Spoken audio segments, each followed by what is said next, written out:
sometimes you have to be irrational.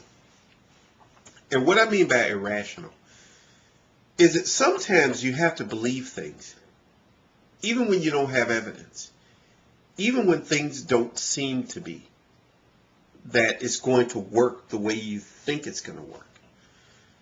There are many times when I have been very persistent with a problem. I've dealt with it and kept dealing with it, and I just persisted. Even when everybody else would look at it and say, this guy's crazy, It's just like right now, trying to make my channel work. I want to get a lot of views. I want to have people listen. I want to have a lot of dialogue with people. And I'm going to persist with this. I'm going to continue on with it. I think it's so many times in my life when I've just kept working on things and never giving up hope. Always having that positive attitude, that positive way of framing things. To always do things within that framework, what I call the framework of positiveness. You got to have that in life. Not looking for evidence, not looking for proof it's going to work out, but just accepting the proposition, things are going to work out. There's that proposition. Things are going to work out. It's going to work out. And things are going to get better. And you don't look for proof it's going to get better. You don't look for evidence it's going to get better. You just simply focus on that ideal. It's going to get better. And I found a lot of times in life that has worked for me. I think about when I went to Hiroshima. I really didn't plan very well for when I was in Hiroshima. When I went to Japan, I had planned everything when I went to Tokyo. But when I got on the train, I was just so, I just hastily put that together and wound up in Hiroshima. Because I wanted to go there. In fact, it's funny because I had thought about going there for many, many years. Because I had been to Japan earlier. I had been there in 1970 when I was a kid. And I was there in August, of course, an anniversary of when the bomb was dropped on Hiroshima. It was like I believe at that time it was the 25th anniversary in 1970. And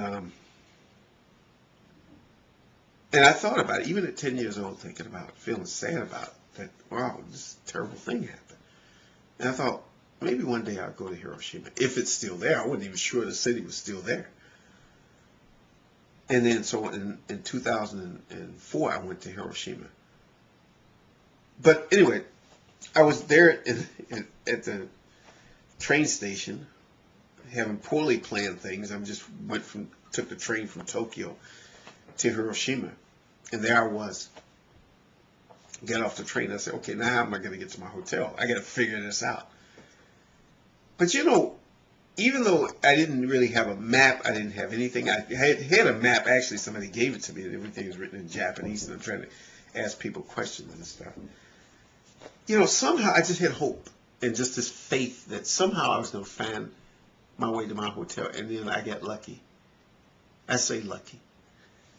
And this woman come up to me and asked me, can I help you? And I said, yeah, I'm trying to get to my hotel. It's near the Peace Memorial Park, where the what they call the A-Bomb Dome Center is. And she explained to me how to get there. To take tram number 6. You can take number 6 or number 1. So anybody who goes to Hiroshima, you get off at the train station. There's trams that they have there. You can take either 6 or 1. It'll take you there. Okay. Anyway, the point is that I didn't give up hope that I was going to find my hotel. I didn't think, oh my God, I'm going to be stuck here in Hiroshima forever. I just believed. But I think in life you have to think that way. You have to, when you're facing what seems like overwhelming problems, you just have to have faith. I use that word. I like to use the word faith. Faith is one of my favorite words, and I just love that word. Because, yeah, it is a matter of believing without evidence. Because if you always have to have proof that everything is going to work, there's actually very little you can actually do. You really can't function very well if you always have to have proof. Almost everything I've ever accomplished, I didn't have proof I could do it. I just had a desire to do it. I had a feeling I could do it. And then I went out and I did. I challenged myself. It was like a personal challenge. So, dealing with the problems in my life, like dealing with being diabetic, it's been like a personal challenge. I just have faith I can do it. And I have. I've done very well. Sometimes faith is a good thing. It really is. And that's all I have to say.